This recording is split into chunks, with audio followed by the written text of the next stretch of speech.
Hola amigos y amigas de Cuatro Vientos, ¿qué tal? ¿Cómo están? Queridísimas audiencias, bienvenidos a nuestra plataforma 4B TV. Aquí desde la ciudad de Ensenada, Baja California, México, estamos transmitiendo en este día jueves 16 de diciembre del año 2021. Muy agradecidos con ustedes cuando son las 10 de la mañana con 55 minutos. Bienvenidos sean a nuestro noticiario con un análisis de las notas más interesantes. Olga Alicia, bienvenido. ¿Qué tal? ¿Cómo estás? ¿Cómo te va? ¿Qué tal, Javier? Muy buenos días, amigos, amigas de Cuatro Vientos. Bueno, pues bien, muy bien. Finalmente, después de mucho tiempo en que hemos estado muy aislados, ayer asistimos a una posada, Javier. Yo ya ni me acordaba cómo eran las posadas. Una posada como es acá al estilo del norte, donde no tiene toda la tradición como es en el centro del país. No es ni el 20% de la tradición. No, pero es un convivio social, siempre, es un convivio humano. Y a mí me dio mucho gusto, mando un saludo muchísimo, muy afectuoso el maestro Armando Duarte, que pues es el líder político, el representante político de Morena aquí en el municipio, y que me dio muchísimo gusto ver a la gente de la base de Morena, porque eso fue lo que resaltó siempre, la base de Morena, que ha hecho un trabajo extraordinario. Vamos a tener aquí la próxima semana a Darby Batallar, a quien también saludamos muy afectuosamente porque fue el organizador de toda una serie de jornadas, con un equipo de trabajo, obviamente, pero él iba siempre a la cabeza de este trabajo organizativo, de una serie de actividades que arrancaron desde noviembre, con el Día de Muertos, y que terminaron ya ayer con esta posada. Y el momento más importante de la posada, que nosotros fuimos, aparte porque fuimos invitados, pues teníamos mucha curiosidad de ver cómo se desenvolvían, cómo estaba el ambiente con los morenistas. Y resulta que el momento más emocionante fue cuando ahí dan a conocer que ya cumplieron con creces la cantidad de firmas que están recabando para realizar la consulta, para pedirle al Instituto Nacional Electoral la realización de la consulta ciudadana respecto a la revocación del mandato. Y era la base de Morena, los que han estado trabajando, levantando firmas, y algunos morenistas, Javier, que por fortuna, por los perfiles que vimos, pues se han ido incorporando en ciertos niveles de gobierno. Por ejemplo, la maestra Raquel Tete Manríquez, un abrazote, que ella con o sin cargo, incluso poniéndole de su bolsa, siempre ha realizado muchas actividades culturales, cívicas, y ahora está incorporada a la Secretaría de Inclusión y Equidad de Género, y la vimos muy contenta ahí participando, poniendo también de su parte para que la pachanga fuera mejor todavía, la posada fuera más agradable, y llevando un grupo de jóvenes, dos jóvenes que fueron a amenizar. Con música, piano, guitarra, músicos, canto. Sí. Y también, Javier, vimos que llegó tarde, pero alcanzó a llegar Carla Pedrín, que es del Instituto de la Mujer, y que es otra de las morenistas que han hecho mucho trabajo y con mucha convicción. Y tranquila, ¿no? Muy tranquila, sin los focos sin ahí paramayas, sin queriendo aparecer acá como las líderes. Sí, no. Por supuesto, estuvo también la exregidora, y que ahora es delegada de la Secretaría de Bienestar Social del Estado, la licenciada Carmen Jiménez. Un saludo muy afectuoso. Un saludo muy, muy afectuoso. Y también apareció Carlita, sí, Carla Pedrín, claro, y la licenciada Carmen Jiménez, y la abogada Rebeca Vega.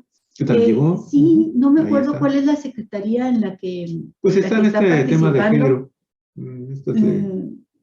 Fíjate que está ella en una, no recuerdo el nombre de la secretaría, Javier, depende de la Secretaría de Gobernación. ¿Sí? Es un área que se va a hacer cargo de muchas comisiones muy difíciles, por ejemplo, lo que tiene que ver con los desaparecidos, relación directa con muchas organizaciones sociales, ahí es donde va a estar trabajando, ya está trabajando Rebeca Vega. Fuera de eso, no, yo no vi más, ni por asomo, es más, ni siquiera se le mencionó, para nada, como si no existiera el presidente municipal Armando Ayala, por ejemplo. No, pues es que ellos se manejan a otros niveles, de los cuales vamos a hablar al finalizar el trabajo. Por eso quería mencionarlo, Javier, porque ni Armando Ayala, ni toda la casta, los que se suben a un ladrillo y se marean, esos no estuvieron. Sí, representan finalmente otro tipo de intereses, a veces no muy legales, pero en fin. Pero el calor humano, el gusto, sí, no, ahí, el discurso de Armando Duarte Moller, llamando a cerrar filas siempre a los morenistas, a cohesionarse y a mantener los principios de este partido, eso es lo que unifica a este grupo con el que fuimos, y me dio realmente gusto, Javier, porque hoy en día no hay vida partidista casi en ningún lado. Y fíjate, a mí me agradó mucho y agradezco mucho la invitación que nos hizo la maestra Tete Manríquez, porque siempre ha estado con Cuatro Vientos la maestra, siempre ha sido una de las personas que más han apoyado siempre a Cuatro Vientos, y la verdad, yo le quiero agradecer mucho el que nos hayan hecho esa invitación para estar ahí presentes como ciudadanos comunes y corrientes, que finalmente ellos creen que, y a final de cuentas están finalmente en lo cierto. Este medio de comunicación es totalmente independiente, y cuando se han tenido que hacer críticas al Partido Morena, al presidente de la República, a la Cuarta Transformación y obviamente a funcionarios emanados del Partido Morena a nivel federal, estatal, municipal, siempre lo hacemos con argumentos, siempre lo hacemos con datos duros y eso comprobables, y eso pues a este grupo en particular, Olga, les ha gustado mucho. Nos invitaron, acuérdate, nos lanzaron una invitación para participar ya en 2 de sus actividades, en una los 2, en otra tú estuviste también con ellos. La verdad es que me gusta mucho la actitud de estos, ¿cómo les dicen? Estos son, ¿qué? Comités, ¿cómo les dicen? Protagonistas. Ellos se constituyeron células, en 6 comisiones.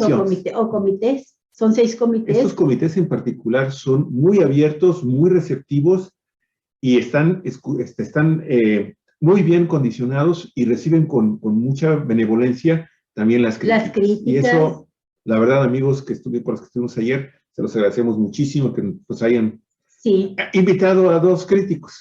Sí, y seguramente se me pasan a nombrar a muchísimas personas, pero ustedes saben cuánto los apreciamos y reconocemos el trabajo, la maestra Carmen Dávila, muchos, por ahí apareció también, alcancé a ver a la exregidora Yolanda Navarro, que no sé qué cargo o qué trabajo esté desarrollando en este momento, pero me dio gusto también verla a ella, a Yolanda Navarro, y muchos jóvenes. Eso es interesante, jóvenes que se están incorporando. Por ejemplo, tú te encontraste, fue el maestro Armando Duarte, que se encontró ahí con una de sus exalumnas, y que ahora ya como socióloga, como colega, se incorpora a trabajar precisamente con Carlita Medrín. Maestro, y bueno, ¿tú ya te recibiste? Sí. Carlita Medrín. Pues entonces es tu colega. Es tu colega, bueno, pues un abrazo a esos morenistas que sí saben lo que están haciendo conforme a los principios de su partido. Un fuerte abrazo y enhorabuena por esa posada y por lo que venga. Y vamos a tener aquí la semana próxima a Darby Batallar. Y no nada más la semana próxima, Galicia, hay que anunciarlo. Darby Batallar, que es un personaje de izquierdas fuertes, de las izquierdas muy consolidadas y muy comprometidas en el trabajo político y práctico, amigos y amigas, en el estado de Guerrero, y que viene a Baja California en los 80s, y se queda aquí y realiza un activismo político muy interesante, él junto con su compañera de vida. Ellos 2 se van a incorporar, los 2 se incorporan, ¿no, Galicia? A partir del próximo año, a partir de la primera semana de enero se incorporan también con nosotros en esta redefinición y en esta compenetración de nuestra línea editorial en un año 2022, que usted sabe es un año político, electoral muy relevante, muy importante, ya de cara al 2024, y entonces Cuatro Vientos está consolidando su línea editorial en todos los aspectos, ¿sí? Con personajes tan honestos, congruentes, con ideologías, ¿sí? Con ideologías, ¿sí? Con conceptos filosóficos, económicos, políticos, sociales, culturales muy consolidados, muy fuertes, muy arraigados, que no andan viendo con oportunismos las cosas, a ver dónde se colocan. Por eso ese tipo de personas son las que queremos que estén con nosotros el próximo año. Sí, es la gente que le pone de su bolsa, de su trabajo, de su tiempo y que no va a ver qué gana. No, y bueno, y a propósito de eso, hay que decir que mucha gente no pudo ir a esa posada por varias razones. Algunos se están cuidando de COVID, otros tenían otros compromisos, pero sí extrañé ahí a una queridísima amiga paisana, a Irene Ríos Cáceres, que también ha hecho un trabajo muy, muy intenso. Bueno, pues la extrañé. Olga, rápidamente, nada más para que usted nos continúe en este programa, no se pierda el programa. Mire, traemos 3 temas relacionados con cambio climático muy, muy interesantes. Un tema con la nueva variante de la pandemia de COVID, el Omicron. En Europa acaban de dar una alerta muy importante. Aquí le vamos a decir de qué se trata esta alerta, que obviamente es para todo el mundo. Marcelo Ebrard, ahí también sigue su campaña política electoral para el 24, y vamos a hablar de las comunidades indígenas más marginadas, y vamos a cerrar con 2 temas, 2 notas relacionadas con el tema de la delincuencia criminal transnacional y multinacional mexicana, que ya en Estados Unidos provocó desde ayer y hoy se confirma con la firma de unos documentos por parte del presidente Joe Biden, y vamos a compenetrarnos cómo los cárteles Jalisco Nueva Generación y Sinaloa se están disputando pues prácticamente todo el territorio nacional. Sin embargo, se concentran en los 10 municipios más peligrosos en materia de homicidios dolosos, entre ellos 2 de Baja California, Tijuana y Ensenada, y les vamos a estar mostrando las estadísticas de la incidencia delincuencial en Baja California hasta el pasado mes de noviembre.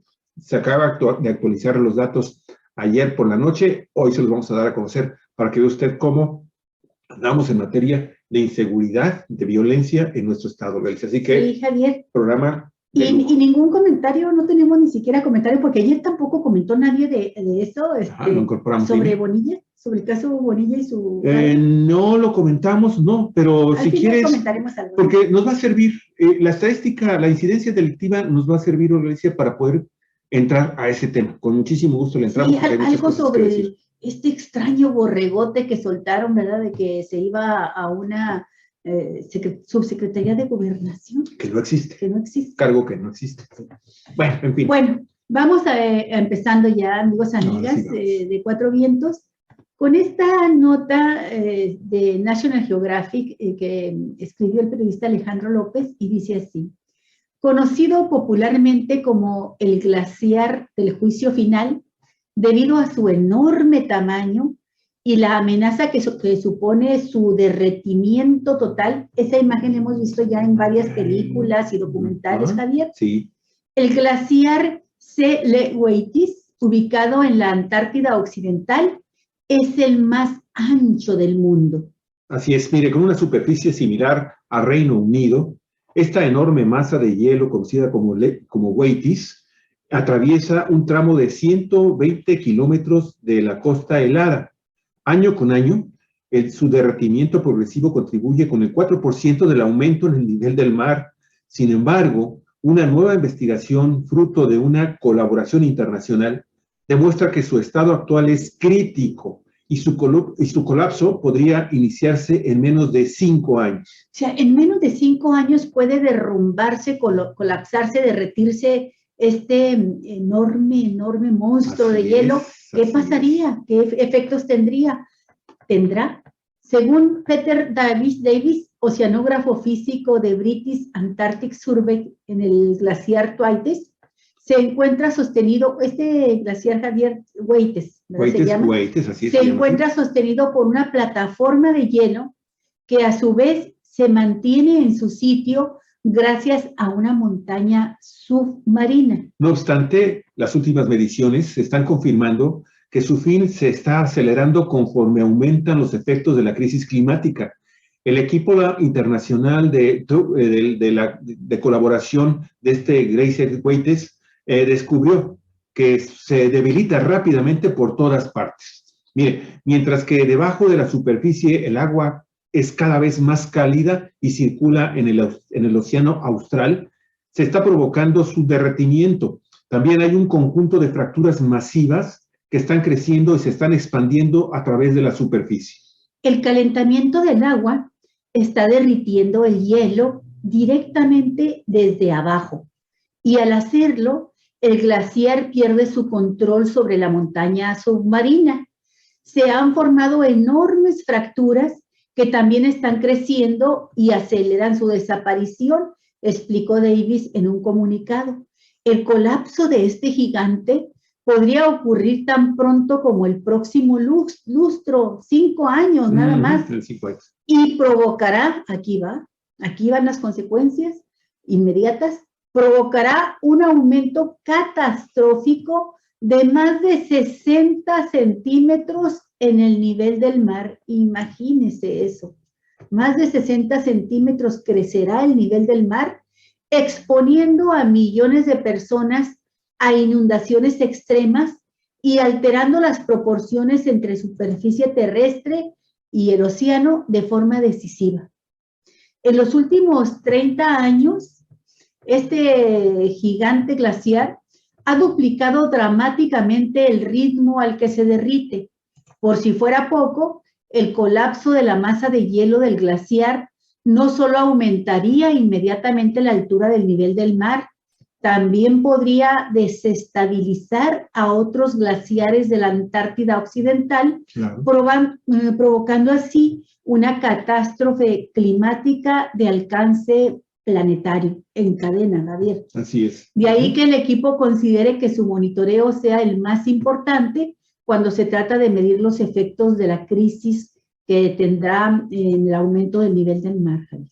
Así es, así que estamos en esta es la primera nota, Olga Alicia, que nos abre este tema de lo que está sucediendo con el cambio climático en nuestro planeta, que obviamente hay que señalarlo y hay que subrayarlo. No es el primero que se da en el planeta, pero sí es el primero, Olga Alicia, que está muchísimo más acelerado por la acción directa de los seres humanos. Imagínate cómo se conoce popularmente como el glaciar del juicio final. Esto te da una idea de las consecuencias que va a tener. De las consecuencias que se están manejándose a nivel internacional. Así es, pero ese es apenas el principio, Galicia. El tema es qué está provocando este cambio climático ya en nuestro planeta y específicamente con los seres humanos, con los Homo sapiens que estamos habitando en este momento el planeta. Olvídese ahorita ya hemos estado platicando de las consecuencias que está generando el cambio en diversas flora y fauna, ¿sí? Pero en los seres humanos, ¿qué está provocando esto esta alerta que estamos ahora señalando con el tema de este famoso glaciar, que es el más importante y el más elevado de todo el mundo? Pues de entrada yo lo primero que pienso es que el crecimiento de estas corrientes migratorias de seres humanos tiene que ver con eso, Javier. Una parte importante se debe a eso. Porque ya está provocando el cambio climático, principalmente muertes en países pobres. Y los riesgos, las causas son los peligros naturales como inundaciones, tormentas, sequías, incendios forestales, temperaturas extremas, terremotos y tsunamis. Todos estos fenómenos son resultado del cambio climático y han matado a más personas en países pobres que en las naciones desarrolladas. Así lo revela el informe, fíjese usted el título de este informe, El costo humano de los desastres, una visión general de los últimos 20 años. Y el informe fue elaborado por la Organización de Naciones Unidas. Para los desastres ocurridos en el periodo 2000-2019, estos 20 años que usted ya ha vivido o los está viviendo si es un joven aún, Bueno, para los desastres ocurridos en el periodo 2000-2019 en países de ingresos bajos, 130 personas perdieron la vida por cada millón de habitantes que viven en áreas afectadas, en comparación con solo 18 muertes en países de ingresos altos. Para que se dé usted una idea de la gravedad tremenda de este problema, cuando Tijuana fue considerada a nivel mundial como la ciudad más violenta del mundo, más peligrosa para vivir a causa del crimen organizado, de los homicidios dolosos que se registraban, bueno, pues registraba 93 asesinatos por cada 100,000 habitantes. Y estábamos en el foco, encendida una luz roja en todo el mundo de Tijuana como la ciudad más violenta. Bueno, pues estos problemas ocasionados por el cambio climático provocan 130 muertes por cada millón de habitantes. Esto significa que la probabilidad de perder la vida entre las personas expuestas a las amenazas naturales en las naciones más pobres fue 7 veces mayor que la de otras poblaciones equivalentes en naciones ricas, destaca el documento de la ONU. De acuerdo con el informe elaborado por la Oficina de Naciones Unidas para la Reducción de Desastres Naturales, señala que este es un fuerte aumento con respecto a los 20 años anteriores. Y añade que en el periodo de 2000 a 2019 se registraron, fíjese usted, ponga mucha atención, 7,348 eventos de desastres importantes en el mundo, que cobraron 1,230,000 vidas. Afectaron a 4,200 millones de personas. Javier, somos 7,500 millones de habitantes en el mundo. Así es. Esto significa que más de la mitad de la población ya fue afectada por este cambio climático. Y muchas, en más de una ocasión, fueron afectadas. Porque si fueron 7,348 eventos así de tormentas, de desastres, pues hubo personas que lo padecieron más de una vez. Más de una vez, así es. Lo que resultó en 2,97 billones de dólares en pérdidas económicas mundiales, pérdidas económicas.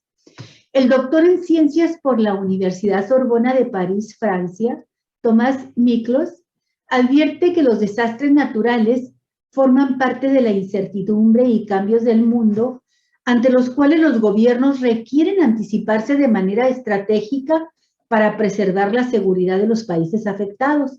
Dice este importante científico, el cambio climático es la amenaza número 1 del planeta y la seguridad humana requiere de una salida a este fenómeno, dejando de lado el análisis de coyuntura y centrarse en la perspectiva de futuro para prevenir eventos climáticos catastróficos. Esto lo dijo en la entrevista con National Geographic. Qué interesante, Javier, que pone el cambio climático como la amenaza número 1 del planeta. Y hace un momento estaba escuchando yo al presidente López Obrador y dice, bueno, se habla de muchos problemas como el cambio climático, pero no se dice, la ONU no lo dice, que el problema de los problemas es la corrupción, porque la corrupción permite que se instalen industrias, que se realicen prácticas malas de grupos poderosos económicos que con tal de acumular riqueza no les importa la vida humana, no les importa el planeta y provocan también estos desastres. Y tiene razón. Dice, y lo que debiera hacer la ONU es atacar también las causas de la corrupción y la desigualdad social. Bueno, fíjate que vas a continuar. No, enseguida. Quiero hacer entonces un pequeño comentario aprovechando que estás mencionando esto de las causas, ¿no? A final de cuentas, Alicia, estamos ante un fenómeno climático que repito, que es cíclico en nuestro planeta, que es natural en nuestro planeta, pero que ya viene siendo en el caso específico de los efectos del cambio climático, esa es la primera vez que los humanos lo estamos provocando de una manera muchísimo más acelerada de lo que tradicionalmente tarda en tiempo la naturaleza para pasar la factura, que ha provocado grandes extinciones. Pero el problema de fondo, sí, tienes razón, hay muchos problemas y tiene razón el presidente de que el gran problema, uno de los grandes problemas del país es finalmente del mundo, perdón, es la corrupción. Pero esa corrupción se ha generado y hemos vivido con ella durante muchos siglos, incluso antes del advenimiento del modelo que ha estado acelerando este tema del proceso del calentamiento global con la emisión de gases de efecto invernadero, provocados ¿por qué? Pues por nuestra forma de vida. Sí. Y esta forma de vida tiene que ver con el modelo económico, político, social y cultural que estamos implementando y que estamos siguiendo a pie de juntillas, pues en casi, ¿qué será? El 80% del planeta. Sí. No digo el 100 porque pues evidentemente hay naciones que tienen otro tipo de gobiernos. China, por ejemplo, que es el país más poblado del mundo, pues que tiene un régimen comunista. Lo acaban de decir en sus 100 años del Partido Comunista Chino. Pero ese es el problema, Olga Alicia, que de fondo, este sistema neoliberal que viene, obviamente, no es tampoco una novedad, este es un fenómeno que arranca en el siglo XIX con el sector industrial desarrollándose, con la revolución industrial famosa de mediados del siglo XIX. Pero, Olga, este sistema implementó un sistema que permite dos cosas que son finalmente los que provocan que esté sucediendo lo que está pasando con el clima en el planeta. Por un lado, la corrupción, como bien lo dice Andrés Manuel López Obrador, pero por otro lado también la impunidad. Sí, claro. La impunidad. Claro. Porque si existiera corrupción y no existiera impunidad, bueno, entonces estaríamos hablando de una posibilidad real para salvar al planeta de esta desgracia que es inminente. Pero el problema es que el sistema judicial también está al servicio de este sistema. También forma parte de esa maquinaria de corrupción, Javier. Así es. Y bueno, si bien es cierto es que desde que se realiza la primera revolución industrial empieza la destrucción del planeta, en el avance tecnológico que han alcanzado las fuerzas productivas, Javier, pues está destruyendo mucho más aceleradamente que nunca la naturaleza. Y al destruir la naturaleza, el hábitat de los seres humanos. Y con esto, pues, la provocación de lo que estamos hablando ahorita, el aceleramiento del cambio climático. Y termino con por ese último comentario. ¿Qué es lo que ha producido en grandes cantidades el sistema neoliberal en el planeta? Riqueza para unos y pobreza para la población. Pobreza, el 99% de la población vive de clases medias hacia abajo. Pobreza, ¿sí? Y destrucción de recursos naturales. En pobreza extrema con situaciones de hambruna, más de 850 millones de habitantes de este planeta. Y esto provoca, y esto está provocado precisamente por la explotación inmesurada, grosera, ¿sí? Corrupta de los recursos naturales por parte de esa minoría, por parte de ese 1% de la población. No es posible que una situación diferente a la que estamos viviendo ya con el clima climático se pudiera dar después de la implementación y el reinado de este sistema de gobierno, de este sistema económico, que también abarca, obviamente, al sistema financiero internacional, ¿sí? Que permite incluso la creación impunemente de los famosos paraísos fiscales, en donde se ocultan grandísimas fortunas mal habidas, muchas de ellas. Sí. Y segundo, Alicia, pues el tema también de la famosa, de la hambruna, la pobreza y las desigualdades, que son finalmente 3 de los 4 jinetes apocalípticos que estamos viviendo en este momento con el tema del clima. Fíjate, Javier, cuántas reflexiones nos ha desatado Tomás Miklos, doctor en ciencias, cuando ubica el cambio climático como la amenaza número 1 del planeta. Y uno dice, bueno, pero ¿qué hay detrás del cambio climático? Esta voracidad extrema de un puñado de oligarcas mundiales que nos tienen con el pie en el cuello a la naturaleza, al mundo entero y a la inmensa mayoría de la población. Bueno, pues Tomás Miklos, maestro en ciencias, dice, aparte de decir que el cambio climático es la amenaza número 1, indica que el mundo vive tiempos post-normales, que hablan de que ya no hay una vida humana normal, durable, ni desarrollo perdurable, y que demandan de una respuesta proactiva para mitigar los cambios acelerados que afectan al medio ambiente. todas estas palabras y la forma en que lo dicen, yo lo entiendo mejor como tú lo expusiste ahorita, y entiendo que lo que se trata es de erradicar, así, de raíz, cambiar este sistema neoliberal de explotación desmesurada, de una ambición desmedida por acumular riqueza de un puñado de bribones que ya están podridos hasta la cuarta generación o más en dinero, mientras destruyen y destruyen y destruyen el planeta y destruyen a los seres humanos. Elon Musk, con más de 300,000 millones de dólares de bienes de su riqueza, es de veras. Es de una inmoralidad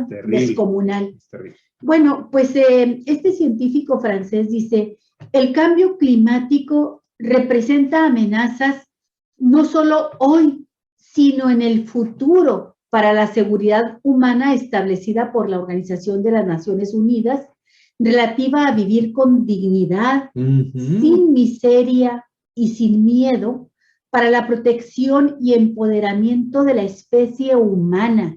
Así lo advierte el catedrático, y también señala que los huracanes, incendios, sequías y otras amenazas derivadas del cambio climático pueden agravarse en el futuro muy cercano si no se toman medidas urgentes para impedir mayores daños a la vida humana y a la naturaleza.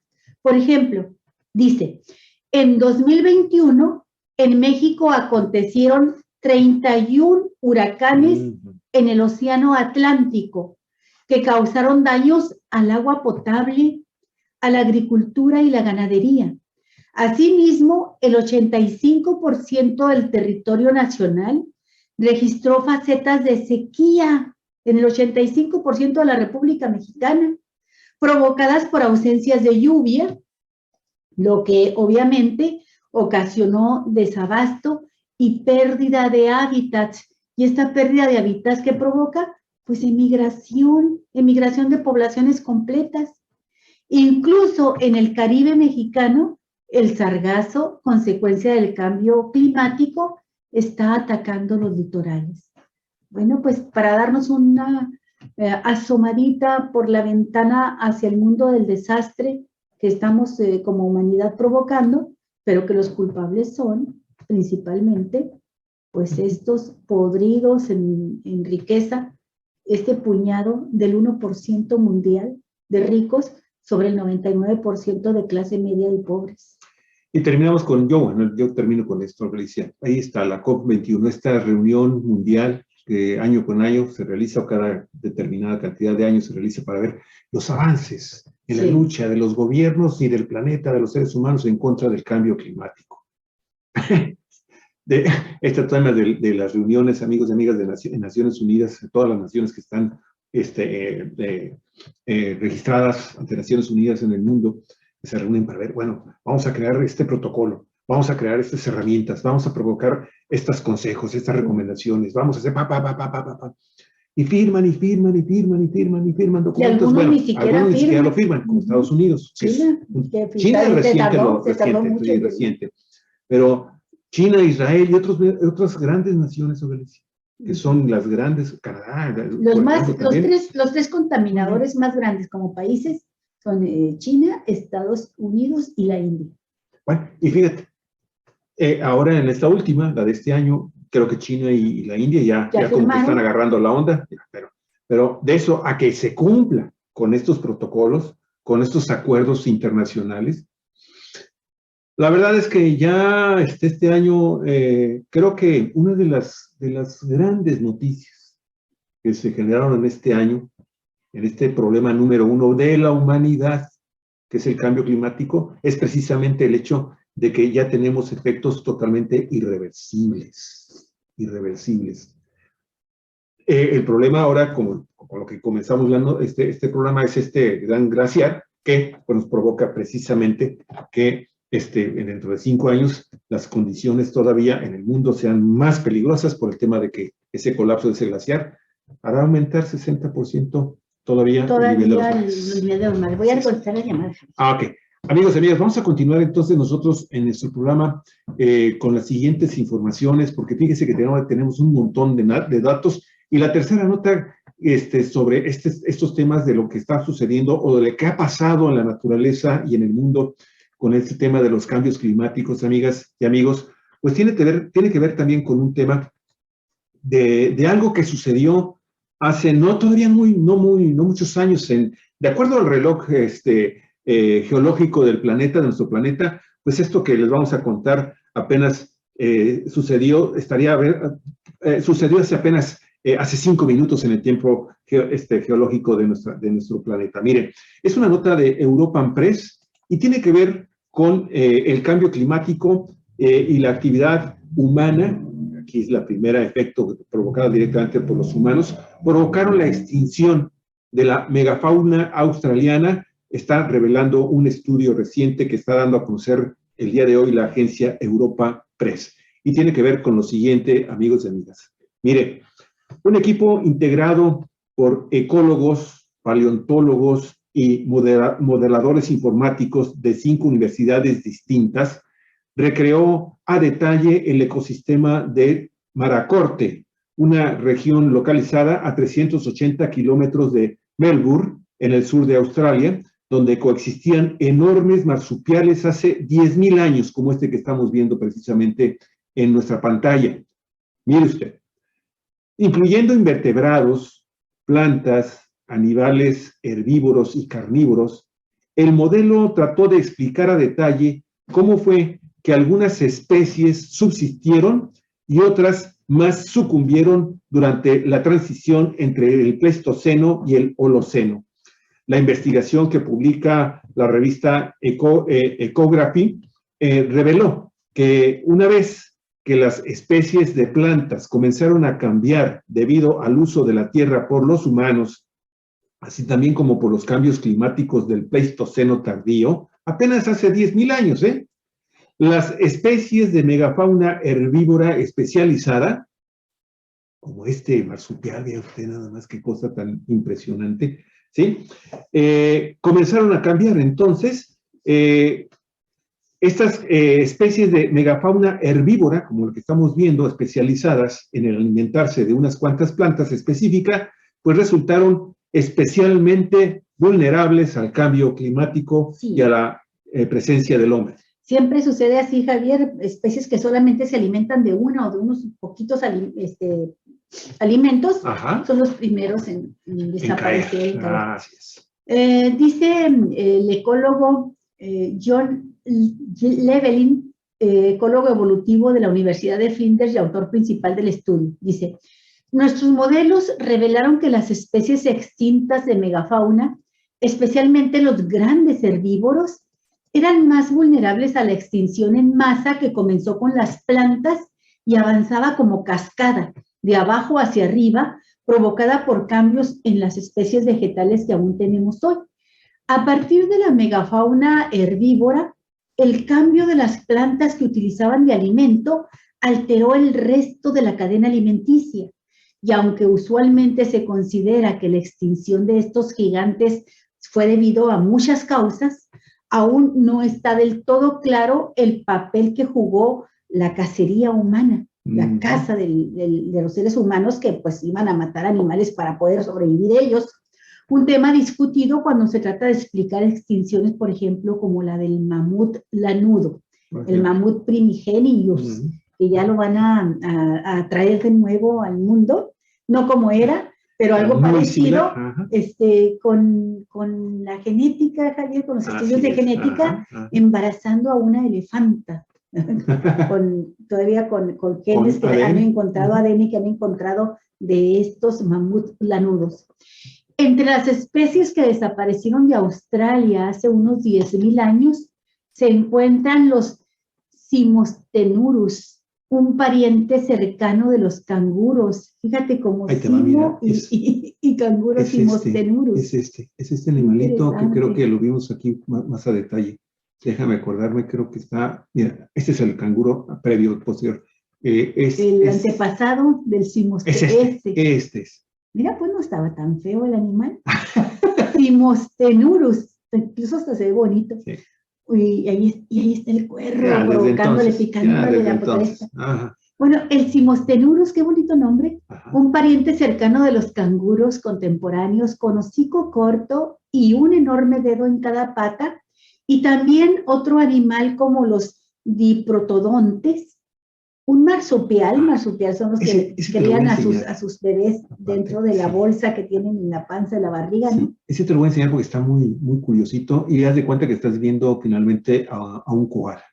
Ahorita te lo voy a mostrar. Síguele. Bueno, pues dice, entre las especies que desaparecieron de Australia hace 10.000 años se encuentra este animalito que acabamos de ver, el Cismotenurus, pariente cercano de los canguros, y el los dripotodones, un marsupial del tamaño de un rinoceronte, considerado un ancestro común de los wombats y koalas actuales. Y los koalas son animales chiquitos, Javier, que es otra de los recursos que tiene la vida para sobrevivir, para protegerse de la extinción. Los tamaños se reducen, se van haciendo los animales más pequeños. Haz de cuenta que estás viendo un koala. Sí, entonces les presento aquí al dripotodones. Y es una fotografía, porque hay que darle crédito a esta fotografía, de Jung Hwan Jong, de Wikimedia. Ahí está, que se publica en la revista National Geographic, en su edición electrónica. Sí, ahora en la historia, porque esta es una historia de un cambio climático tremendo, ¿no? De los que pueden suceder cada miles y miles de años, que ahora está muy próximo a suceder, pero ya por la acción combinada de la naturaleza y los actos provocados por los seres humanos. Pero la vida no desaparece. Lo que desaparece es la forma de vida. Y hay formas de vida que ya desaparecieron para siempre, por ejemplo, la de los dinosaurios, ¿verdad? Pero la especie humana está condenada a desaparecer. No quiere decir que el planeta quede totalmente deshabitado, pueden ser dominados por microbios, por bacterias. Mucho tiempo se dijo que las cucarachas eran las que iban a sobrevivir, ¿verdad? Y quién sabe, no tenemos elementos ahorita para decir qué especies son las que pueden sobrevivir, pero lo que sí sabemos es que los seres humanos no estamos diseñados para sobrevivir a esos cambios climáticos tremendos, esos cambios tremendos de extremos, de sequías, de incendios, perdón, de calor extremo y de frío tan extremo. Entonces, eso sí prevén los científicos, que los seres humanos desapareceremos y vendrán otras especies a poblar el planeta, ¿no? O evolucionarán otras Vamos especies. a evolucionar finalmente los seres humanos y nos vamos a convertir en gas. Pero el gato se lo lleva. Espero que lo embotellen. Ok, bueno, pero mientras hay que lidiar con estos virus que nos están golpeando tremendamente y que tienen un poder de poderse transformar, sí, para responder, de para poder responder así a los medicamentos que creamos los humanos para combatirlos. Ajá. Y bueno, la última, usted lo sabe, es la variante Omicron del virus que está provocando COVID-19. Bueno, amigos, amigas, una alerta muy, muy interesante, por favor, hay que pongan mucha atención sobre ese tema. Sí, Europa entera está avisando al mundo que las vacunas hasta hoy creadas, y las que pues ya estamos vacunados muchísimos seres humanos, no frenan la variante Omicron y pide a Europa medidas drásticas. Esto lo anunció a través de la agencia EFE. La vacunación por sí sola no es suficiente para detener el impacto de la variante Omicron, sino que es preciso adoptar medidas fuertes para reducir su transmisión y aliviar la sanidad pública. Así lo advirtió el Centro Europeo de Prevención y Control de Enfermedades. Es necesario, dijeron los representantes de este centro europeo, es necesario proteger a la población más vulnerable en los próximos meses y no hay tiempo suficiente para lograrlo con las vacunas actuales, alerta esta institución en un comunicado. Nosotros ya estamos ahorita, las personas mayores en México, en una tercera dosis de las vacunas actuales, ¿no? A nosotros nos acaban de vacunar aquí en Ensenada, a los mayores de 60 años con AstraZeneca. Es un refuerzo importante para el coronavirus, como lo conocemos, pero hay que recordar que el Omicron apenas se detectó un caso en México, no tenemos conocimiento de que haya más casos, pero en Europa empezó ya. Sí, de hecho, ayer se dio el primer deceso provocado por esta variante de COVID-19. Sí, y la característica, dicen, es que se contagia mucho más rápido, ¿no? Es mucho más capacidad de contagio el que tiene el coronavirus mutado a Omicron. Es necesario proteger a la población más vulnerable, insiste. Las vacunas existentes han demostrado una efectividad alta, fíjese usted, frente a qué tipo de coronavirus, de COVID, el Delta. Y por lo tanto, debe proseguirse con su administración, tanto contra la circulación de esa variante como para reducir el impacto de Omicron. O sea, a final de cuentas, sí ayuda las vacunas que estamos teniendo ahorita, pero reduce el impacto. Hasta ahora, la vacuna ha salvado a casi 500,000 de personas. Prosigue este centro europeo y hay que intensificar los esfuerzos para avanzar hacia la pauta completa de toda la población, así como administrar las dosis de refuerzo lo antes posible. Bueno, aquí con nosotros ya empezamos. Pero también hay que tener en cuenta que por sí sola no será suficiente frente a Omicron, a tenor de las brechas de población aún sin vacunar. Es que todavía existe un porcentaje muy alto de personas que no se vacunan. Ese es el problema fundamental, claro.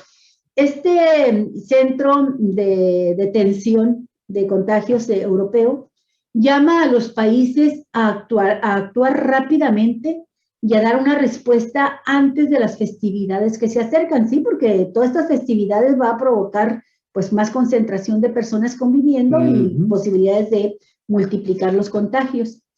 Entre las medidas que proponen los europeos es aplicar el uso apropiado de cubrebocas de protección, la práctica del fíjese, nada que no conozcamos, nada más que no lo olvidemos, no nos olvidemos de hacerlo. El uso apropiado de cubrebocas, no traerlo ahí colgando como si fuera una hamaca de la papada, ¿verdad? Sino ponérselo bien, que cubra nariz y boca. La práctica del teletrabajo, evitar las aglomeraciones en el transporte público, quedarse en casa en caso de enfermedad y mantener las medidas de higiene conocidas, así como la adecuada ventilación. Ya nos estamos olvidando de estarnos lavando las manos con jabón constantemente y de usar el gel. Derogar estas medidas llevará a los países que así actúen a un fuerte incremento de casos, advierte el comunicado. Y también recomienda priorizar el rastreo de contactos en caso de contagio y recuerda la utilidad de esta herramienta y la correcta secuencialización de los casos, así como de la verificación específica de cada variante en caso de contagio. Bueno, pues no nos queda de otra, o sea, no es cosa del otro mundo, es simplemente volver a aplicar las medidas que aplicamos cuando tuvimos más miedo que ahora del contagio. O sea, algunos creemos, la mente nos engaña y nos hace creer que ya está superado el problema porque nos vacunamos. No está superado. No, y eso es difícil porque estamos en temporada invernal, sí, en la parte del hemisferio norte, en todo el planeta. Son fechas también de muchas festividades, de muchas reuniones, ¿sí? De muchos convivios, y eso obviamente con una nueva variante que se contagia más rápidamente, que se aprovecha de las personas que no están vacunadas o que todavía su sistema inmunológico no ha recibido una segunda dosis o una tercera de refuerzo, pues evidentemente entonces, pues eso acelera muchísimo la posibilidad de que las personas se contagien con esta variante, que es la última que se descubrió después de esta Delta, que afortunadamente las vacunas estaban diseñadas también para contener este tipo de variante, pero en este momento no hay vacuna que esté específicamente recomendada para este tipo de, para Omicron. Y aquí aprovecho el último comentario que yo quería hacer, y que al final de cuentas es una información. Ayer, yo lo vi desde, hoy estamos a jueves, yo lo vi desde el lunes en la noche, Alicia. Alguien me hizo el favor de mandarme un correo electrónico. Todavía existe el correo electrónico. Sí. Todavía existe. Sí, todavía y existimos viejitos que todavía, pues ahí estamos. No, y además hay tipos de archivos que solamente por correo electrónico. Sí, no, y bueno, nosotros al final de cuentas lo utilizamos porque pues tenemos que estar en contacto con ustedes por todas las vías. Bueno, y resulta que era una invitación, fíjate, me mandaron una invitación para incorporarme al grupo de voluntarios mexicanos que entráramos en contacto con la Secretaría de Salud más cercana a nosotros y inscribirnos como voluntarios para la entrada en vigor de la segunda fase de la vacunación, del desarrollo de la vacuna patria, la vacuna mexicana. ¿Sí? Que de acuerdo a la última información que dio a conocer, creo que fue la semana pasada, jueves o viernes de la semana pasada, Andrés Manuel López Obrador, el presidente de México, dijo, en 6 meses más ya va a estar lista nuestra vacuna. Y entonces, te pedían una serie de requisitos para que, antes de que fueras, a ver si los cubrías, si no ni te presentas. Sí. Te pedían, voy a tratar de acordarme, te pedían ahorita que ya tuvieras completo tu cuadro de 2 vacunas. Ahora, era específicamente, me detectaron, pues, obviamente porque tienen nuestros teléfonos, no sé si a ti te llegó, y nuestros correos electrónicos. No, que yo sepa, ¿no? Fíjate, a personas adultas, a personas de la tercera edad. Era específicamente para el grupo de tercera edad, de más de 60 años. O sea, era el grupo en donde va a hacer la prueba de nuestra edad, pero también me imagino que todo tipo de ciudadano lo está recibiendo. Es para conocer los efectos que puede tener, ¿no? Específicamente en el grupo al cual yo pertenezco. Y pero me imagino que es para todos los demás grupos, también lo están recibiendo la invitación. Era una de las cosas que decía, pues sí, pero también te decían, no debes de haber puesto un refuerzo en los últimos 6 meses. No, pues eso te descarta. Me descartó, automáticamente me descartó, porque nosotros estuvimos hace la semana pasada, nos vacunamos. Pues es que fue hace una semana. Hace una semana nos vacunamos. Como estabas diciendo hace rato, entonces pues ahí me descartó. Aparte de que no hubieras estado enfermado de las vías respiratorias, creo que era el último mes. Y había como 4 o 5 requisitos. Aparte de que tuvieras el ojo totalmente, los ojos de color azul y el cabello así totalmente blanco. Uy, pues eso sí lo cubría. Y yo lo cubría perfectamente. Sí. 90 kilos de pura musculatura, Calimán. Galante con las mujeres, tierno con los niños, implacable con los malvados. O sea, casi Calimán. Me fallaba un poquito lo del cabello blanco. Pero bueno, ya están las pruebas, se van a iniciar pronto, creo que a principios del próximo mes de enero, a mediados del mes de enero, arranca ya las pruebas con las personas que se logran inscribir en estas invitaciones especiales que nos formuló el gobierno federal mexicano a través, les digo, a mí me llegó a través del correo electrónico. Se me olvidó comentártelo, pero ¿sabes qué? Creo que se me olvidó porque pues tú tampoco cubrías el expediente por lo del por la vacuna que ya la el refuerzo que ya lo tenemos. Sí. Entonces, pues, oye, yo nada más aprovecho para comentar lo siguiente, Javier. No recuerdo ya qué de estos personajes patéticos que están siempre criticando todo lo que hace el gobierno federal, escribió por ahí un tuit donde decía, sí, ya me acordé, Jesús, patético entre los patéticos, de los chuchos, Javier. No. Pero fue el otro, no fue Jesús Zambrano, el líder del PRD, sino el otro chucho, el chucho mayor, el líder del grupo, Jesús Ortega, que andaba buscando alguna información y entré a su página y vio un tuit que escribió donde él decía que tendrá que explicar López-Gatell. Estaba mintiendo sobre esta retirada que hizo López-Gatell de su comparecencia en la Junta de Coordinación Política. Lo llamaron porque querían que diera información sobre pues cómo va todo esto del combate al COVID. Y él dijo, bueno, dijo, vamos a trabajar alguna información delicada y yo quisiera que viéramos la manera De que en eso que sea en fuera, secreto, que porque no se grabe. voy dispuesto a responder a todo, pero con respeto y con información dura, ¿no? Y acordó la JUCOPO, que es la Junta de Coordinación Política, que la reunión no fuera pública y que no se grabara. Pero una diputada perredista, pasándose de inteligente, estaba videograbando, transmitiendo parte y videograbando la reunión, rompiendo el acuerdo que establecieron entre ellos mismos. No se puede, no se puede así. Y cuando rompen ese acuerdo, ahí mismo alguien de los diputados de Morena la denuncia, se hace una discusión de la que tenemos dos versiones. La versión de los panistas y los perredistas como Jesús Ortega, de que salió corriendo López-Gatell para no responder, como un cobarde para no responder a las preguntas, y la versión que da Morena de que fue un acuerdo ahí mismo de la JUCOPO de suspender la reunión dado que se había violado el acuerdo, ¿verdad? De no grabar.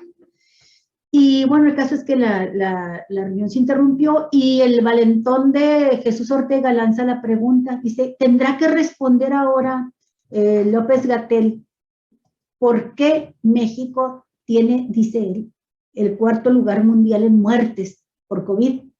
Pero no menciona, primero no menciona ninguno de los datos que conocemos en el país, de que somos el número 1, número 2, ahí andamos siempre disputando ese deshonroso campeonato del país con más comorbilidades, ¿no? Con más población enferma de diabetes, de obesidad, de hipertensión, de todos los factores que hacen que una persona, si contrae coronavirus, tenga mucha probabilidad de muerte, así le den la atención médica que requiera, ¿no? De primer mundo. Sí, pero no menciona nada de eso, pero tampoco menciona que México destaca a nivel mundial entre los países con la más alto porcentaje de vacunación de su pueblo.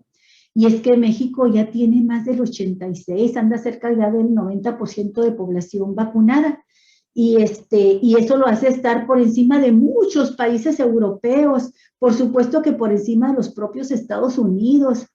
Y yo me quedé con la idea de que esto lo hacía el número 1 en Latinoamérica.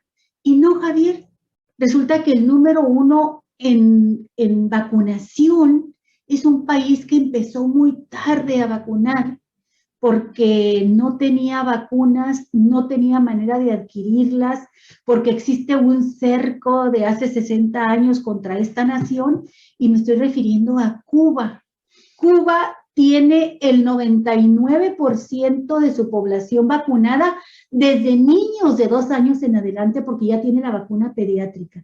O sea, todo este tiempo de aislamiento y de bloqueo económico y no poder conseguir las vacunas, lo emplearon a fondo porque son una potencia médica, y lo emplearon a fondo los científicos médicos para crear 5 vacunas.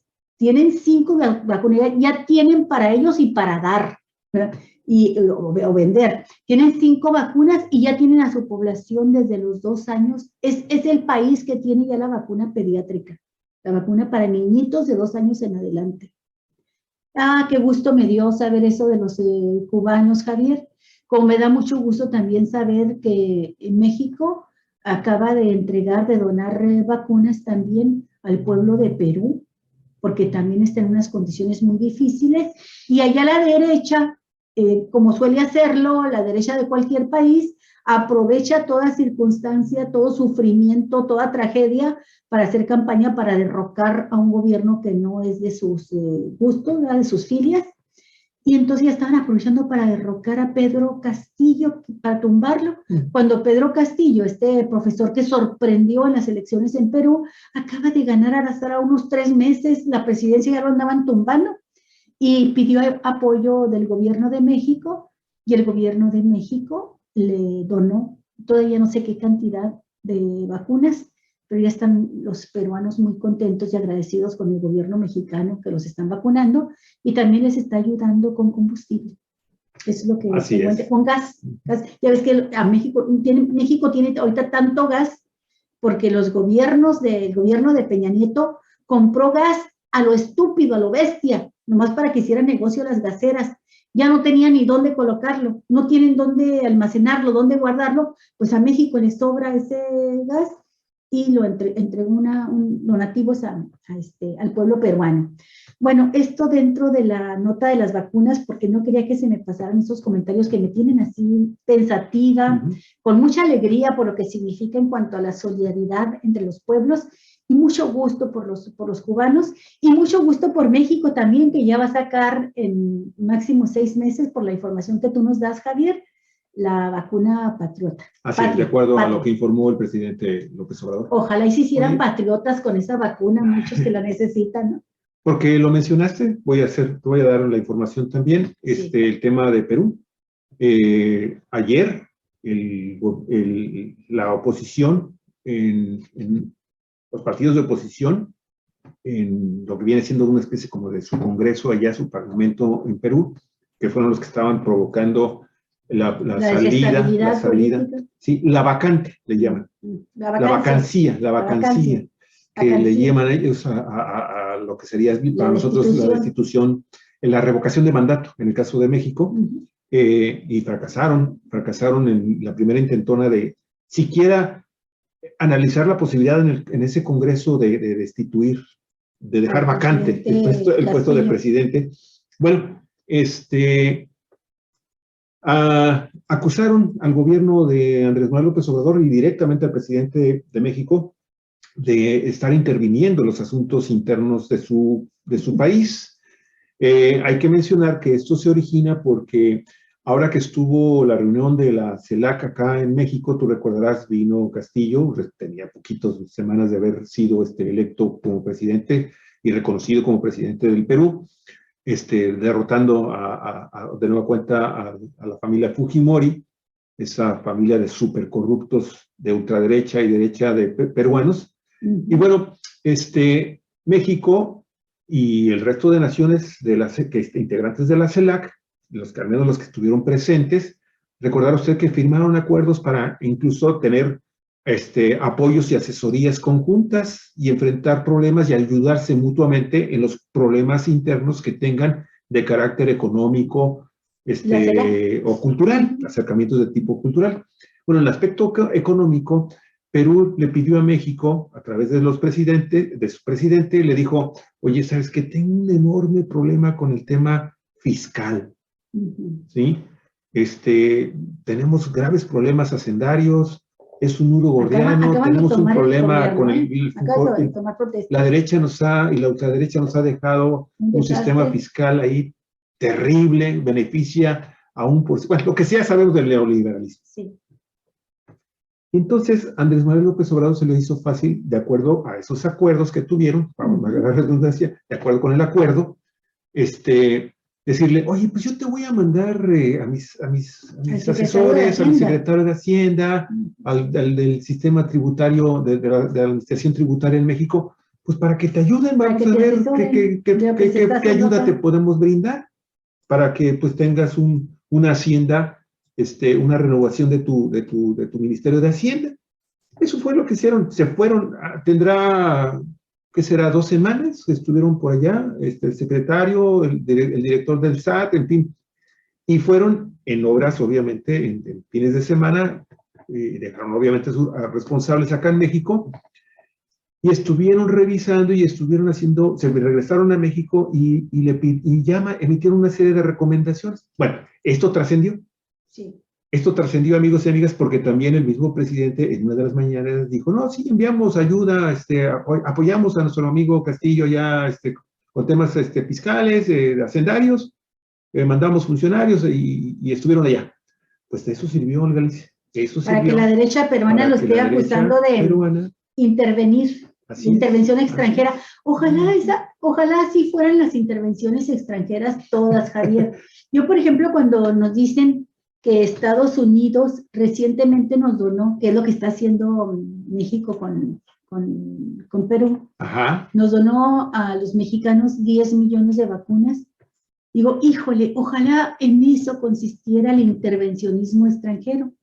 Estados Unidos dona estos 10 millones de vacunas de AstraZeneca, también ha donado otras, pero esta última donación fue porque AstraZeneca porque ya llegó a un tope de población que quiso vacunarse, y hay un porcentaje muy alto de estadounidenses, como lo hay de europeos, que no se quieren vacunar, Javier.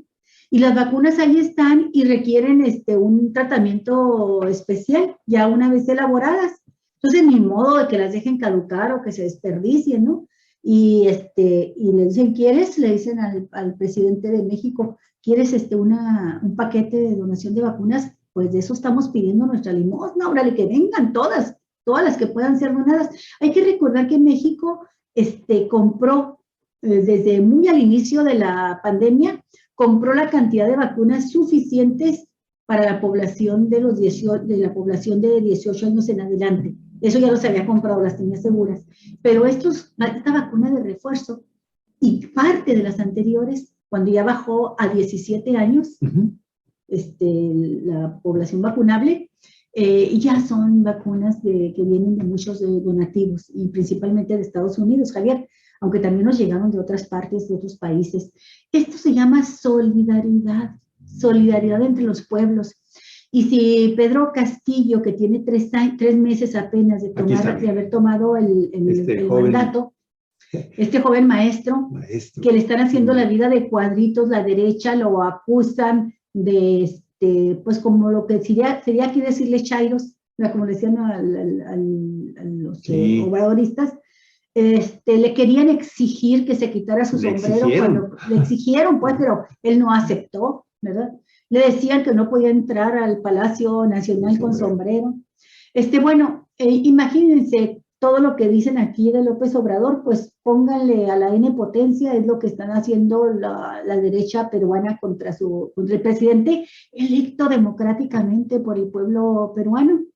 Y tan fuerte todavía que ya nos comentaste tú que no pudieron destituirlo, darle la vacancia.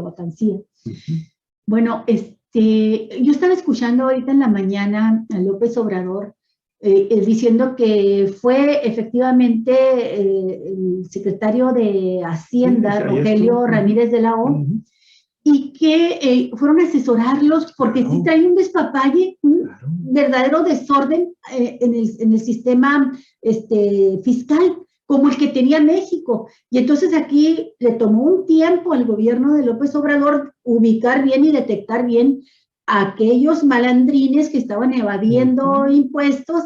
Y entonces le dice, bueno, pues si nosotros ya pudimos hacer esto en México, que es mucho más grande que Perú, su volumen de finanzas que maneja y todo, entonces podemos ayudarte a detectar las fugas que hay ahí.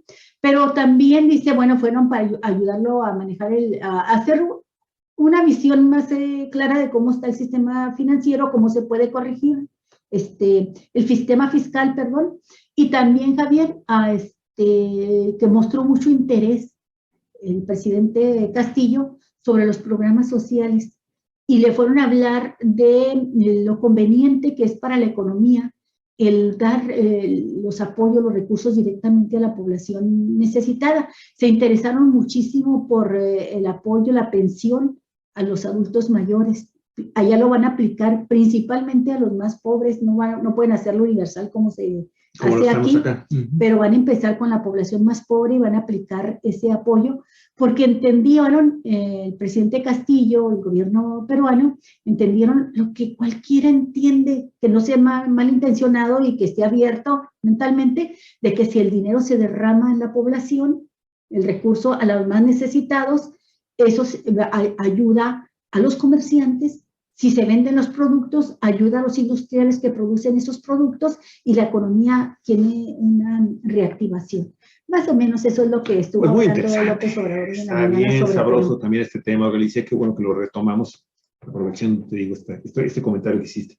Oye, quien está también muy activo políticamente Yo ¿Aquí? todavía sí, aquí en México, y pues es nuestro secretario de Relaciones Exteriores, Alicia. Marcelo Ebrard Marcelo nunca deja de estar Ebrard es activo. una persona que trae, pero sí al 100% revolucionado su trabajo como, como secretario de Relaciones Exteriores. Hoy le valió un reconocimiento por parte del presidente de la República, ahorita lo vamos a mencionar, pero también se le mueve muy fuerte todavía su corazoncito con el tema de la elección del 24. Sí. Y ahora Marcelo Ebrard descartó tener preocupación sobre los métodos de elección de candidatos en Morena para el 2024 y dijo, ganaremos en cualquiera. Así se lo dijo a Azucena Uresti de Radio Fórmula. Sí, dijo, no importa cuál sea el método, encuesta, elección abierta, dice, pues él tiene que mostrarse muy seguro de lo que dice y afirma que él ganará la elección en Morena para ser candidato presidencial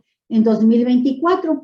Y yo estoy viendo esta posición de Ebrard como una respuesta muy clara ya al activismo decidido enorme que trae por todo el país de Ricardo Monreal, Javier.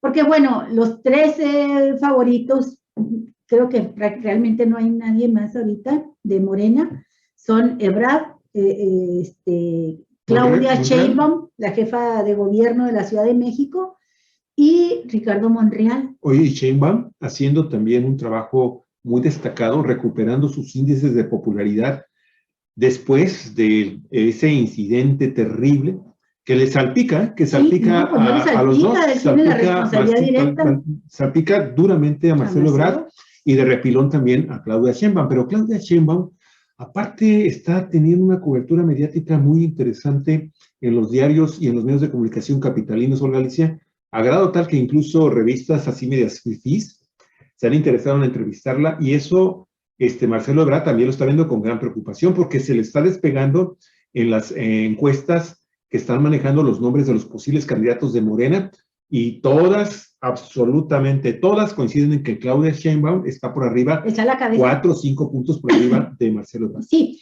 ya hay algunos medios que con encuestas que no explican la metodología, que dicen que Ricardo Monreal ya está por encima de todos, ¿no? Que es el favorito. Cuando no se explican metodologías, organizan las ventanas metodológicas, no hay que creer en ellas. Pero incluso muchas veces cuando se explican también. Pero bueno, lo cierto es que es interesante el fenómeno Claudia Sheinbaum. Ahorita hablamos de Marcelo. Pero Claudia Sheinbaum es interesante, Javier, porque viene de unas elecciones en pasado mes de junio, en el que Morena arrasa en el país, gana prácticamente casi todas, ¿no? Las gubernaturas en juego, gana varios congresos locales y arrebata pues a la oposición posiciones de poder que tenían los estados. Pero en la capital de la República pierde alcaldías Morena. Y eso parece no haber afectado, bueno, y está el escándalo por el derrumbe de la línea 12 del metro, pero eso no solo no afectó a Claudia Sheinbaum, sino que Claudia Sheinbaum ha ido creciendo y creciendo y creciendo en la aceptación de los capitalinos, a grado tal que ya todas las encuestas la señalan en las que más mal le va, tiene el mismo grado de aceptabilidad, de simpatía que López Obrador. Y en otras supera a López Obrador en apoyo o en simpatía del electorado. Y un pequeño comentario. Esto también, fíjate qué interesante porque en la medida en que Claudia Sheinbaum está despuntando en su reconocimiento, Monroy, y yo te voy a decir por qué estoy citando Monreal, ha ido cayendo, aun cuando existen estos pequeños destellos, ¿no? En las famosas encuestas de que lo ponen todavía dentro de la contienda electoral al interior de Morena. Pero lo que sucede, Galicia, siento yo, es que los capitalinos, y fundamentalmente la base morenista en la Ciudad de México, que tú sabes que es de las más politizadas y de las más informadas que existen en todo el país, y las más activas, las que hacen más activismo y un compromiso con su gobierno, y obviamente con Andrés Manuel López Obrador, el presidente, más que con Morena, pero se han dado cuenta de que en realidad, en el caso de la pérdida de alcaldías en la Ciudad de México, poco tuvo que ver Claudia Sheinbaum, sí, sino que De hecho, acuérdate que las derrotas, independientemente de las situaciones internas de que algunos hicieron o no hicieron campaña electoral, que se confiaron, en fin, todo esto, se la achacan también a un activismo que Ricardo Monreal hizo al interior de Morena en la elección de este año. Y eso provocó todavía el hundimiento más profundo de las simpatías en la capital de la República de Ricardo Monreal que sobre Claudia Sheinbaum. Sí. Sheinbaum, entonces, en ese sentido, se fortaleció. Se fortaleció. Y el otro se hundió. Y está vista como una de, yo digo de los tres, como la más apegada en teoría y en los hechos a los principios de la izquierda y a los principios de Morena. Eso me agrada mucho porque su trayectoria es absolutamente dentro de esta línea. No es así el caso de Marcelo Ebrard, que bueno, ya en otros tiempos, primero para empezar, no se inscribió nunca en Morena. No es morenista. No es morenista. Luego estuvo buscando la candidatura por Movimiento Ciudadano. Incluso intentó ser dirigente del PRD y los chuchos que estaban como han seguido, aunque ya les queda un cascarón, un cascajo vacío por completo, se lo impidieron.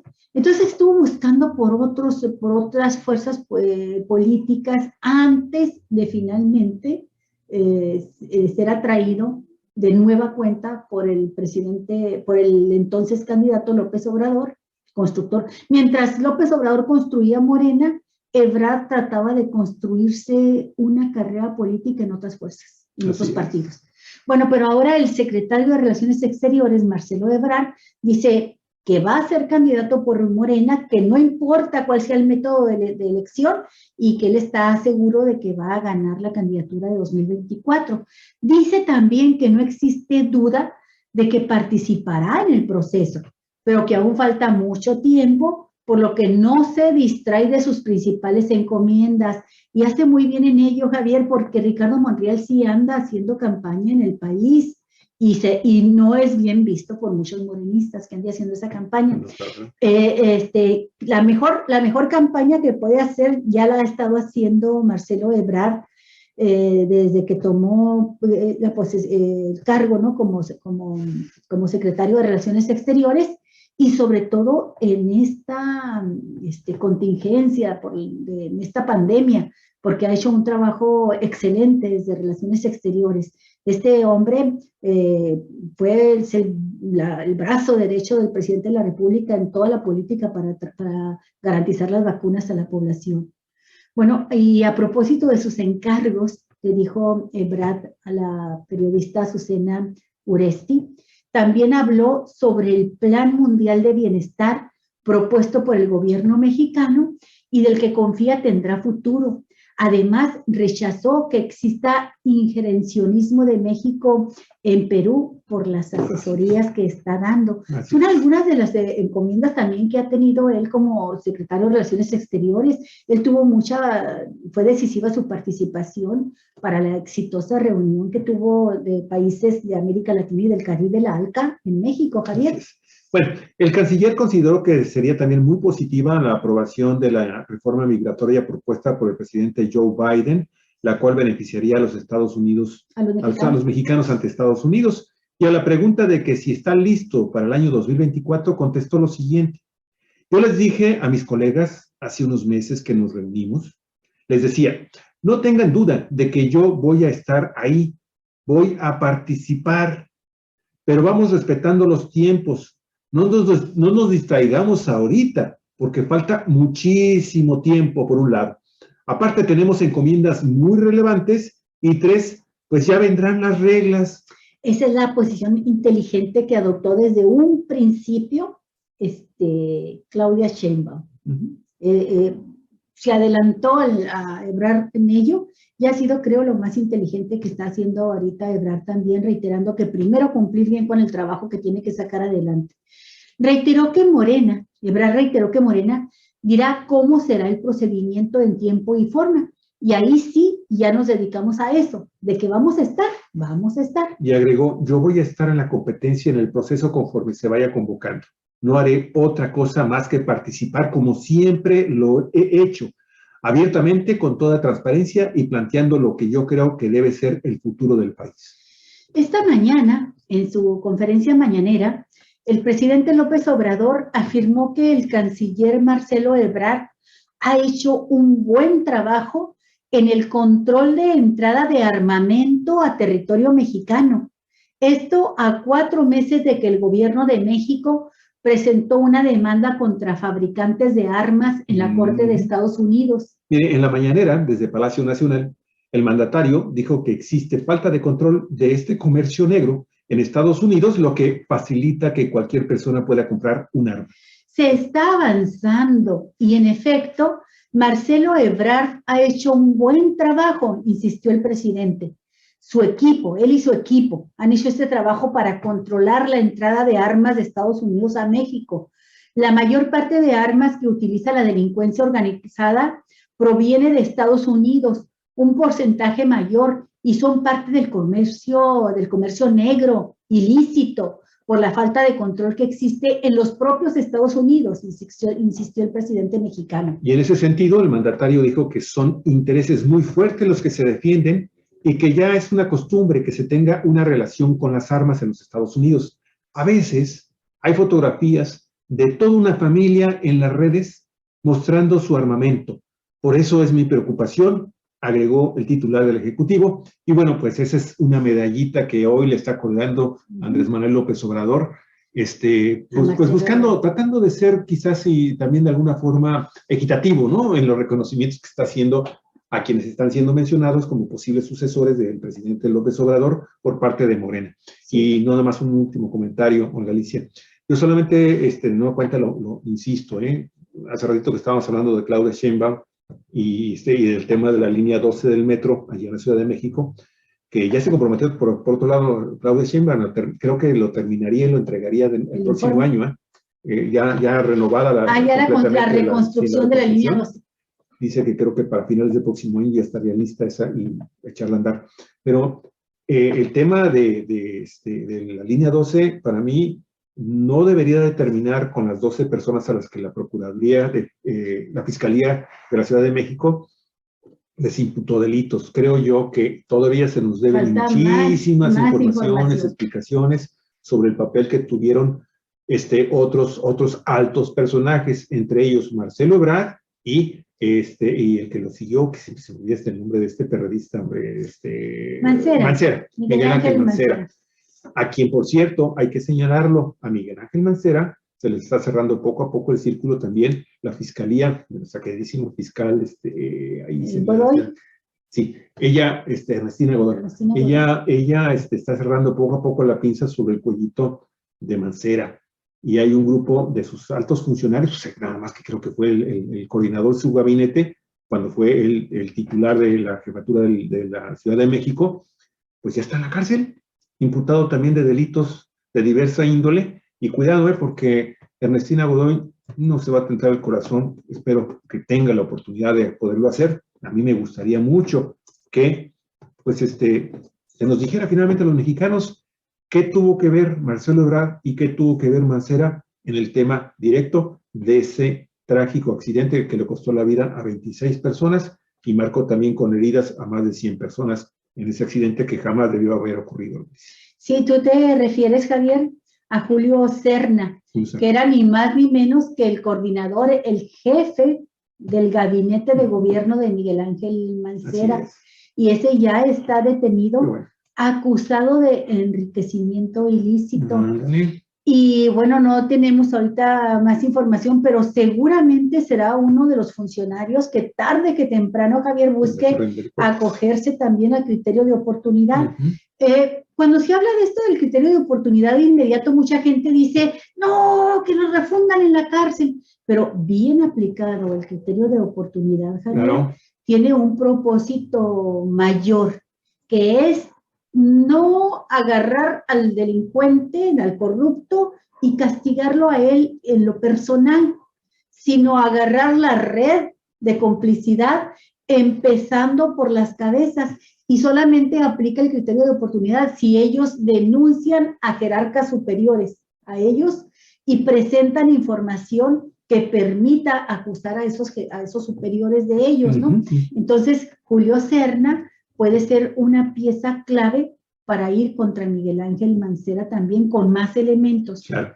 Y los beneficios que obtienen es que disminuye, hay un límite de condena, la mínima, la máxima, pueden aplicarle la mínima, incluso pueden no ir a dar a la cárcel, pero de algo no se salvan los que se acogen al criterio de oportunidad, es de reparar el daño. Tienen que regresar la parte que a ellos les tocó, y gracias a ellos tienen que ir otros peces más gordos, ¿verdad? Tienen que ir a la prisión, y esos peces más gordos, ahí tiene que darse la reparación del daño también. Entonces, lo más importante es la recuperación del recurso, y claro, que vayan a la cárcel los peces gordos. Claro que sí. Bueno, Galicia, vamos a entrar a la nota número 6 de este día, aunque ya hemos agarrado como 3, 4 más. Este tiene que ver desafortunadamente con el tema de los marginados en nuestro país. Los municipios no marginados en México son indígenas. Ahí casi el 100% de sus integrantes, de sus habitantes, son pobres. Así está el tema, Galicia. Sí, no es el caso de otras comunidades donde hay un ricachón que, no, ahí la pobreza es lo que domina en toda la población. Así es. Fíjate que esta situación que persiste con el paso de los años y de los gobiernos indica que en efecto casi el 100%, la mayoría de las comunidades indígenas son pobres, de acuerdo con la medición de pobreza municipal del Consejo Nacional de Evaluación, el Coneval, y que la realizó este año pasado, 2020, los municipios con mayor pobreza se localizan en Oaxaca, Chiapas y Guerrero, donde obviamente hay más comunidades indígenas. Claro. En el rubro de pobreza extrema es lo mismo. Los municipios con más población en situación de pobreza extrema están en Oaxaca, Chiapas y Guerrero. Actualmente, en 9 de cada 10 municipios indígenas, más del 60% de la población se encuentran en situación de pobreza. La mayor concentración se ubica en las regiones que históricamente han registrado los mayores rezagos. ¿Cuáles regiones son? El Nayar, la Tarahumara, los Altos de Chiapas y la Mixteca. La situación es la misma desde 2010, que es el año en que Coneval comenzó a medir la pobreza y a mostrar los 5 municipios que se han mantenido en el grupo de los de mayor población con pobres, que son Aldama, Chanal, Chalchihuitán y San Juan Cancuc en Chiapas, así como San Simón Zahuatlán en Oaxaca. De nuevo, se trata de municipios indígenas y su población en situación de pobreza representa porcentajes superiores al 98%, pues prácticamente todos. La información dada a conocer este miércoles por el Coneval, el día de ayer, muestra que el grupo de 15 municipios con mayor porcentaje de población en situación de pobreza comparte en común estas características. Fíjese, todos estos municipios se localizan en zonas altas y serranas del sur del país. Su población oscila entre 312 y 47,837 habitantes. Algunas son comunidades muy pequeñas y 14 de ellos son municipios con población indígena.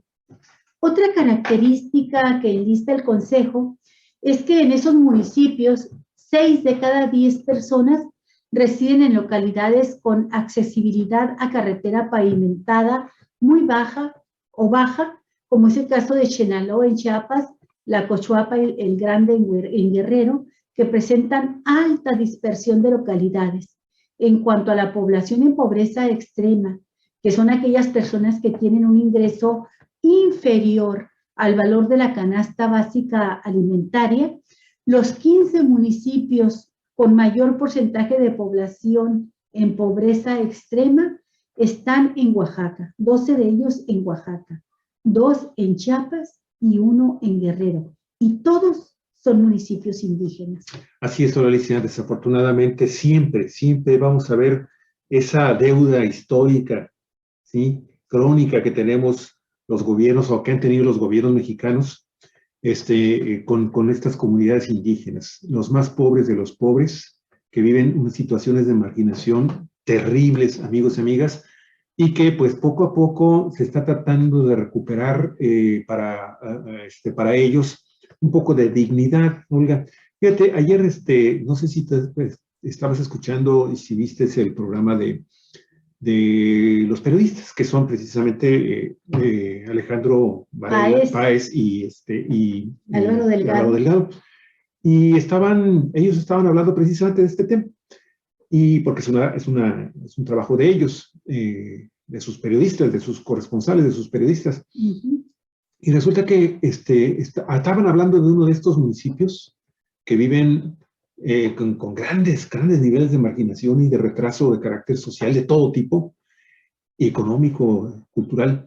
Y sucedió, y Alejandro Páez, le dijo, mira, uno de estos municipios ni siquiera tiene carreteras. Uh-huh. Y mostró en el mapa en dónde se encontraba este municipio, sí, allá en el estado de Oaxaca. En Oaxaca, sí. En la zona de la Mixteca, que es una de las regiones más pobres, amigos y amigas de nuestro país, en el estado de Oaxaca, en la Mixteca.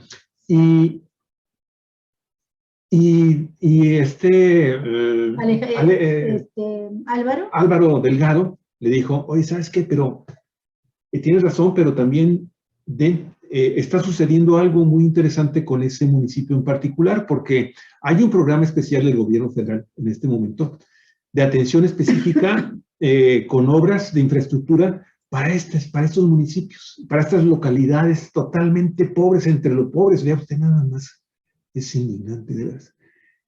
Y mostraron fotografías de un grupo de carreteras, de una carretera uh-huh, que se hizo con recursos federales y con mano de obra de los mismos habitantes de esas localidades, ¿sí? De esa localidad.